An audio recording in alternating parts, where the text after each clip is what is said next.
Pharisees asked Jesus for a sign, and he says, "How can you interpret the weather, but you can't discern the sign of the times?" Jesus calls the Pharisees pretenders, blind guides, blind fools, murderers, snakes, brood of vipers, and whitewashed tombs. He says, "Upon you shall all these things come." Jesus longed for the Pharisees to come to him, but because they didn't, he says, "Behold, your house or your temple is left unto you desolate." Jesus told his disciples that not one stone would be left on another, and they asked, "When shall these things be?" Jesus informs his disciples that they will experience tribulation. However, when they see the city surrounded by armies, then know that the end is near. Jesus tells his disciples that when the city is surrounded by armies, run for the hills, because these are the days of vengeance, that all things that are written about him would be fulfilled.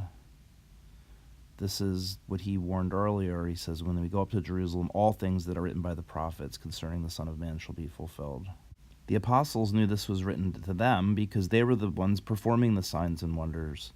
They sold their houses, just like in Hiroshima and Nagasaki. You would sell your house if you knew it was coming, and they knew what was coming.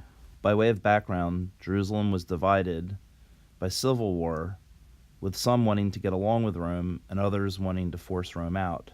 In fall of 66, Nero sent Cestius Gallus to put down the uprisings, whereas he surrounded the walls for 6 days, and for reasons unknown to us to this day, he left. The Zealots, led by John of Girshala, chased after the Romans and killed them all at the Battle of Beth Horon, which is the same place that Gideon had God fight for him. This victory discredited even the moderates, who now all thought that God was fighting for them.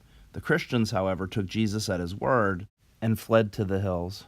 Eusebius informs us that not one Christian died in Jerusalem and that they fled to Pella.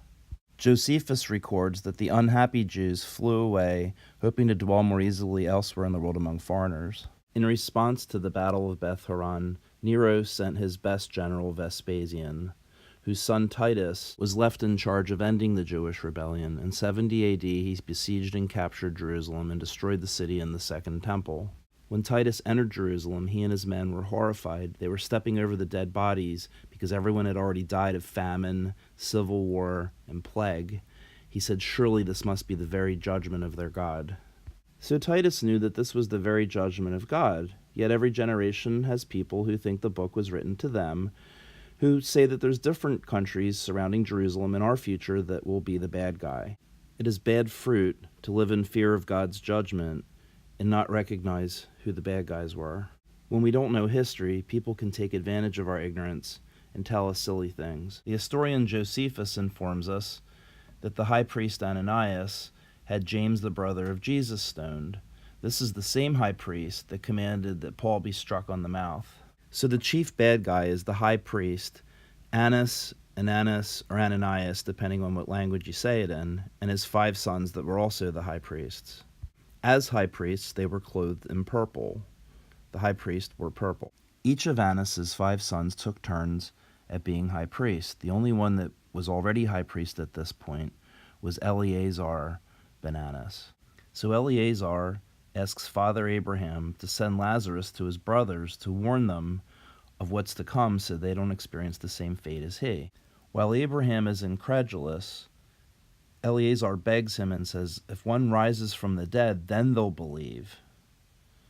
So as a result, Jesus says, Lazarus, come out, and Lazarus comes out of the grave.